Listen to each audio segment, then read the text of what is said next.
Every once in a while, one decision changes an entire industry. In 2003, an accountant from Tennessee sat across from one of the most feared professionals in poker. He wasn't supposed to win.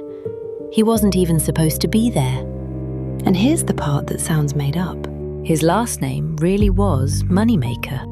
Not a nickname, his real, legal name. He'd qualified for his seat online for just $86. One bluff later, poker was never the same. Not because he had the better cards, because he understood one thing about people.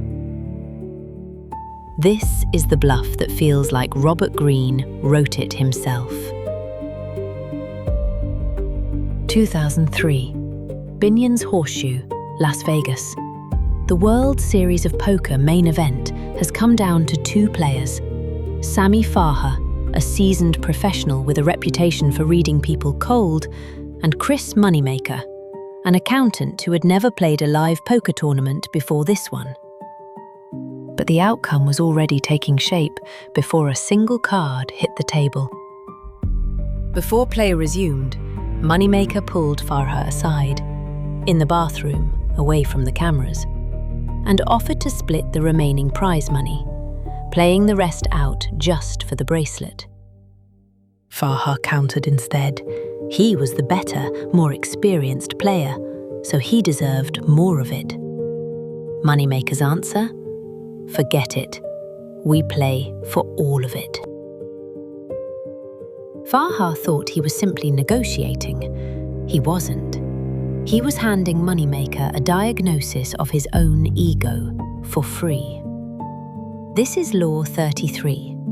Discover each man's thumbscrew. And the diagnosis told Moneymaker something specific. A proud professional wasn't going to risk an early, embarrassing loss to an amateur. He'd play it safe, which meant he wouldn't gamble big without a real hand.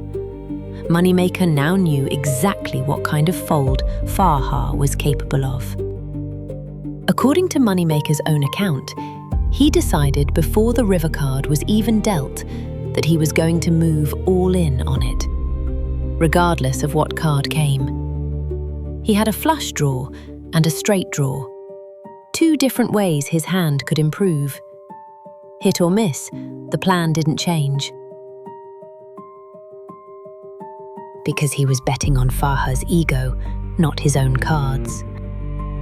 This wasn't a desperate move born out of missing his draw. It was a decision made in advance, independent of the cards. This is Law 29. Plan all the way to the end. Real boldness isn't acting fast. It's committing to a plan before you feel the pressure of the moment. At the table, Farha talked, needling, joking, fishing for any reaction that would tell him whether Moneymaker was strong or bluffing. Moneymaker gave him nothing, stone-faced behind his sunglasses, silent. Every word Moneymaker could have said was free information for Farha. By giving none, he forced Farha to read bet sizing and instinct alone, the hardest read there is. This is Law 4. Always say less than necessary. The river card comes. Moneymaker fires all in, exactly as planned. Farha is stuck. He can't be sure he's ahead, and the math is brutal. Fold, and he survives. Call and lose, and he's out as runner-up. $2.5 million gone. He doesn't fold right away. For several long minutes, he stalls, chips in hand, needling Moneymaker, hunting for a reaction.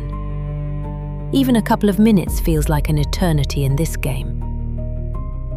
Years later, Farha revealed something remarkable. His read was exactly right. He expected Moneymaker to fire a bluff on a missed draw, and that's precisely what happened. But the longer he sat with it, the more he doubted himself, And by his own account, that hesitation is what cost him the read he'd already gotten right. This is Law 28. Enter action with boldness, in mirror image.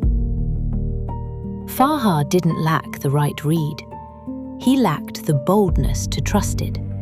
Moneymaker built his whole plan on committed boldness. Farhar's downfall was a correct plan, undone by his own second-guessing. Finally, he folds. Moneymaker shows nothing. He doesn't have to. Here's the twist the TV audience already knew, thanks to the whole card cameras. Farhar's hand, a pair of nines, was the winner. It would have crushed Moneymaker's king high easily, if only he'd trusted it. This is Law 3. Conceal your intentions, but not in the way most people picture it. It wasn't one hidden card or one poker face. It was every earlier move, the proposal, the read, the pre-committed plan, the silence, quietly stacking up until Farhar was left with a story he couldn't safely call. This wasn't one bluff. It was a plan, assembled piece by piece, starting the moment Farhar turned down a deal, before either man knew what cards they'd be holding at the table.